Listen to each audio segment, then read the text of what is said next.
Paid for the cake. I paid for the venue deposit. I even paid for my stepmother's dress alterations because she said she was a little short that month. And when my father stood at the microphone and thanked everyone who made his retirement party possible, he looked right past me. That's the part I keep coming back to. Not the money. The look. But I'm getting ahead of myself. My father retired after 31 years with the same manufacturing company in outside Columbus, Ohio. He started on the floor and worked his way up to regional operations manager. He was proud of that, and honestly, so was I. 31 years is a long time to give to anything. I respected it. The retirement party was my stepmother's idea. She wanted something big, a banquet hall, catered dinner, a slideshow, a DJ for the latter half of the evening. She had a vision board, an actual vision board with magazine cutouts of centerpieces and font choices for the banner. I should tell you a little about my stepmother. She and my father got married when I was 19.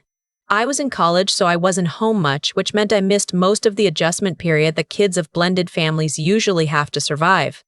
By the time I graduated and moved back to Columbus for my first real job, she was already just part of the house. I never loved her. I never hated her. She was there, the way a piece of furniture is there, present, occasionally useful, easy to forget. Her daughter from her first marriage, my stepsister, was a different story. She was 24 to my 28, worked part-time at a nail salon, and had a gift for being in the room whenever something needed to be celebrated and absent whenever something needed to be done. She called my father Dad before I did, which I noticed and filed away and never said anything about. When the retirement party planning started, I got a group text. It was my father, my stepmother, my stepsister, and me. The text said, "We're thinking the Ashwood room at Millbrook Gardens. Can hold 120, deposit is $800. Thoughts?" I said it sounded great. My stepmother said, "We'll need someone to handle the deposit, just to get the date locked in." 3 dots appeared under my name before I'd even processed what she meant. I covered the deposit. Over the next 6 weeks, I covered a lot of things. The catering quote came in at $2,400 for a buffet-style dinner.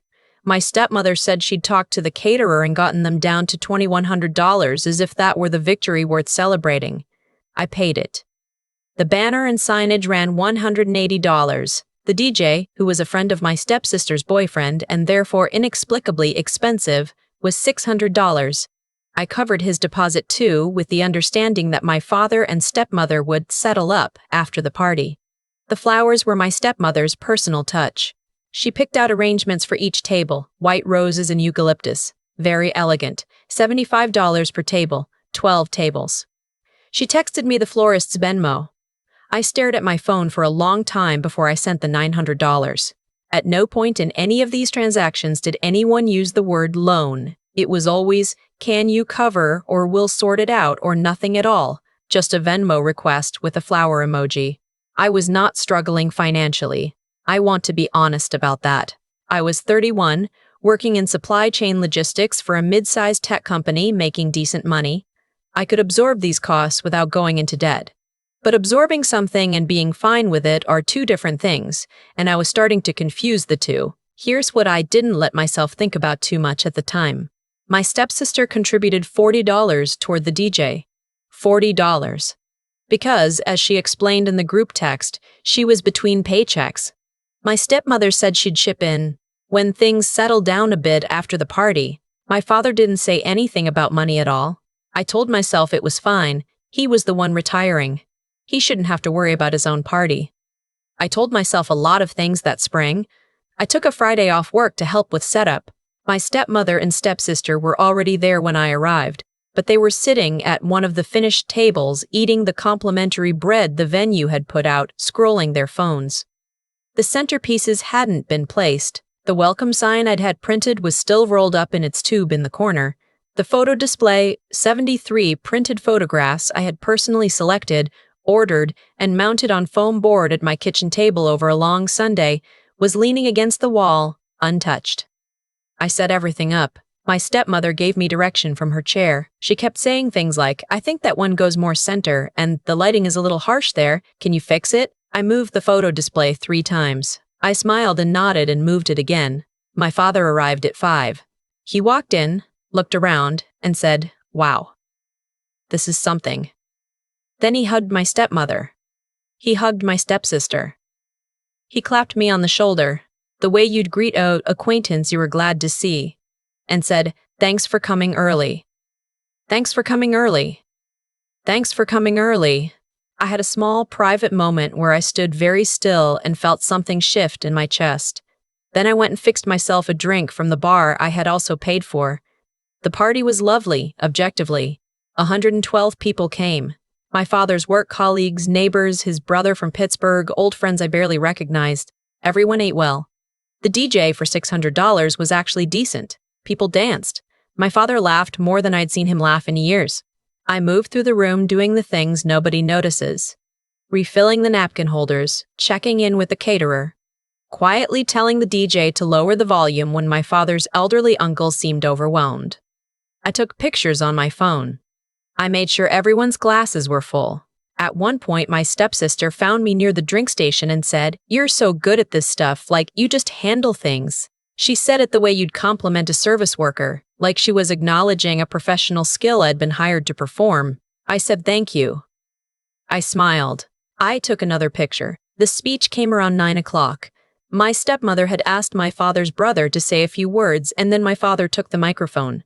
He talked about the company, about his team, about what it meant to spend 3 decades doing work you believed in. He talked about my stepmother, how she kept him grounded, how she made the house feel like a home, how he couldn't imagine any of this without her. He talked about my stepsister, how proud he was of the woman she was becoming, how much she made him laugh. He looked at me once during the speech. Just once. He said, "And of course, all my family who came out tonight."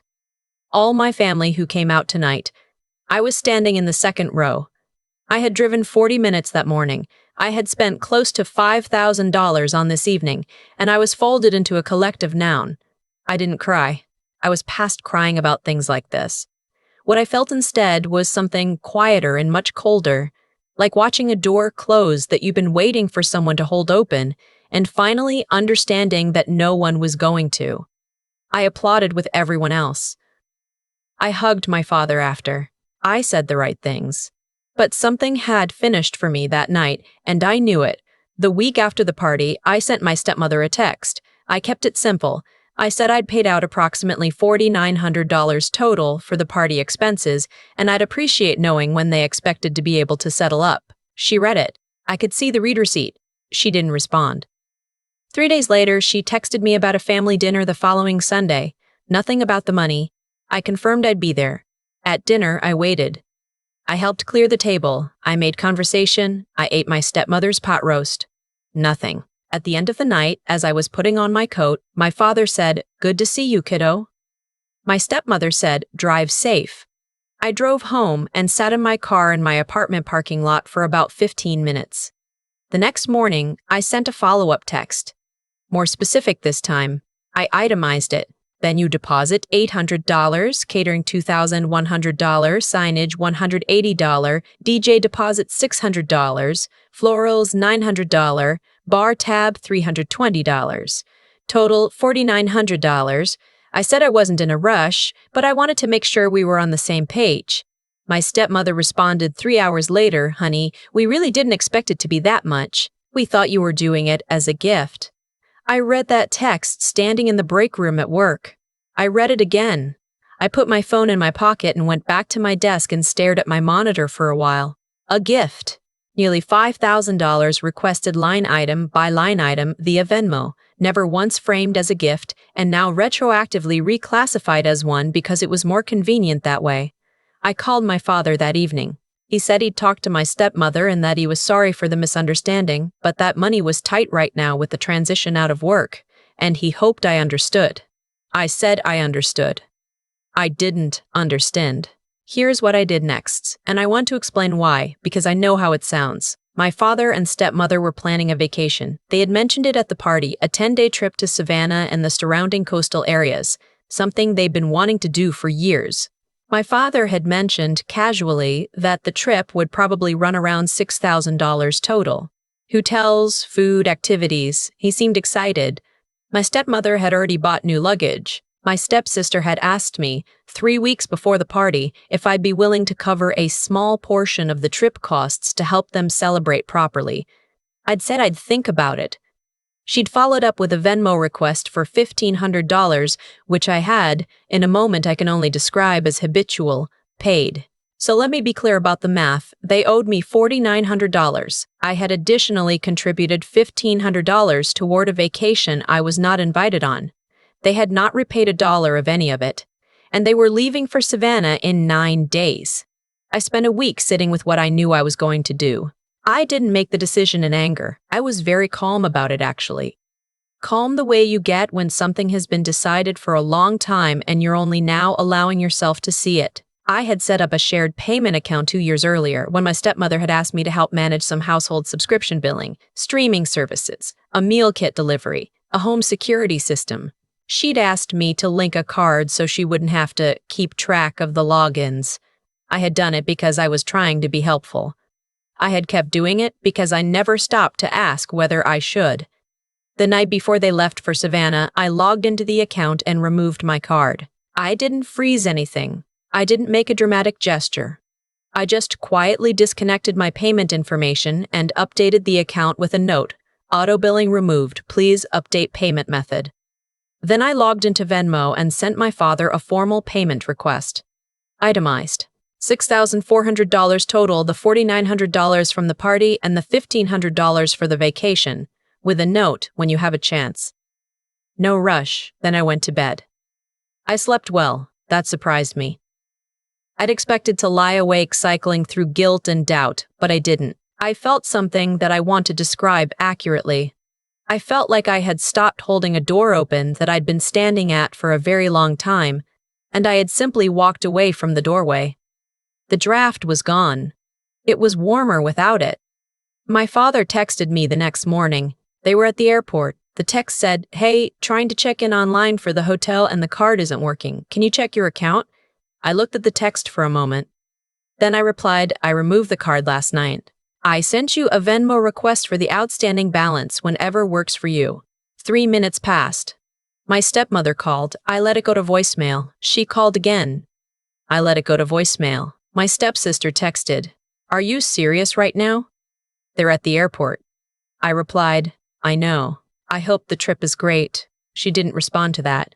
My father called. I answered this one. He was controlled, but I could hear the strain in his voice.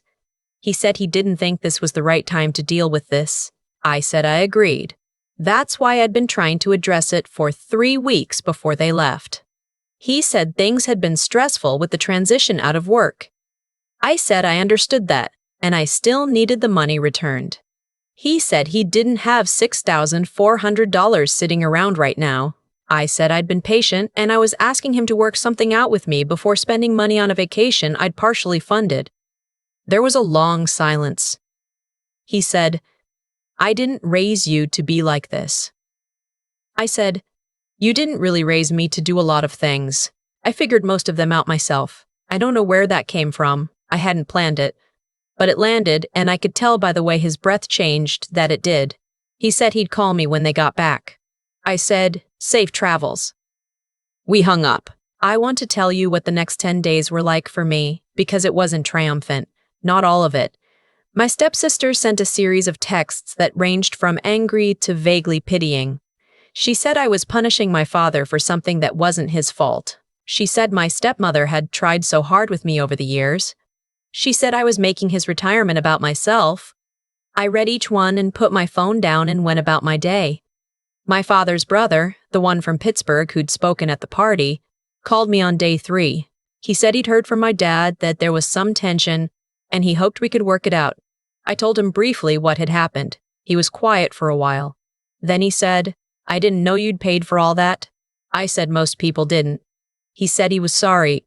I said I appreciated that. We talked for a few more minutes about nothing in particular, and when we hung up, I felt something release in my shoulders that I hadn't realized I'd been carrying. On day 7, my stepmother sent me a Venmo payment for $900. No note, just the number. On day 9, my father sent $500.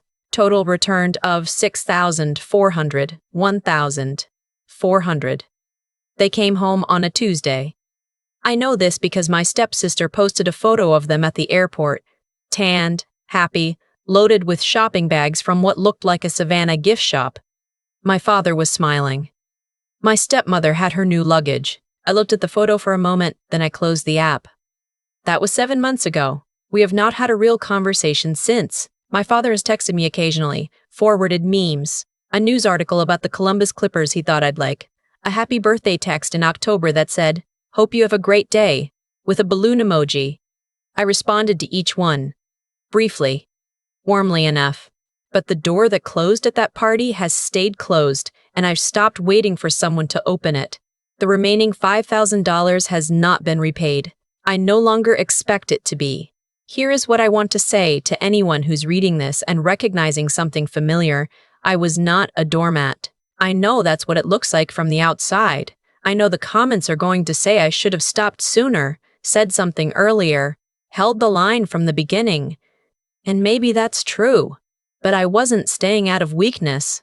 I was staying because I was waiting for my father to be the person I needed him to be, and there's a difference between weakness and grief. I was grieving something I hadn't let myself name yet, the father I thought I had, the family I thought I was building, the idea that if I was just useful enough, present enough, generous enough, something would eventually click into place. Nothing clicked, and I had to stop waiting for it to. The morning after I removed that card, I woke up and made coffee and stood at my kitchen window watching the street below, and I genuinely felt, like something had been returned to me.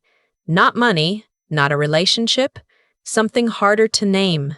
Some version of myself that had been standing at a door for years, key in hand, waiting for an invitation to walk into her own life. I didn't freeze their card in anger. I just stopped paying for a trip I wasn't invited on. And for the first time in a long time, I was the only one holding my wallet. I think that's enough. I think that's where I needed to be. I've thought a lot about what my father said on that phone call. I didn't raise you to be like this. And what I said back, that he didn't really raise me to do much of anything, that I'd figured most of it out myself. I didn't plan that line, but I've come to understand that the truest things rarely arrive planned. They surface when you finally stopped managing everyone else's comfort at the expense of your own. Here's what I know now that I didn't have words for then. The way we treat people has a way of teaching them, slowly and irrevocably, who they are to us. Every time my stepmother sent a Venmo request with a flower emoji and no explanation, she was teaching me something. Every time my father's speech folded me into all my family who came out tonight, after I had stood in a venue I paid for, arranging photographs I had printed and mounted myself, he was teaching me something. I kept refusing to learn the lesson because I didn't want it to be true. That's not weakness exactly, that's hope wearing itself down to a nub. But here's the other side of that. The way we respond to how people treat us teaches them something too. And for years, I had been teaching everyone around me that my generosity had no floor, that I would keep covering, keep absorbing, keep showing up with my card and my energy and my time, and the cost of taking those things from me was nothing.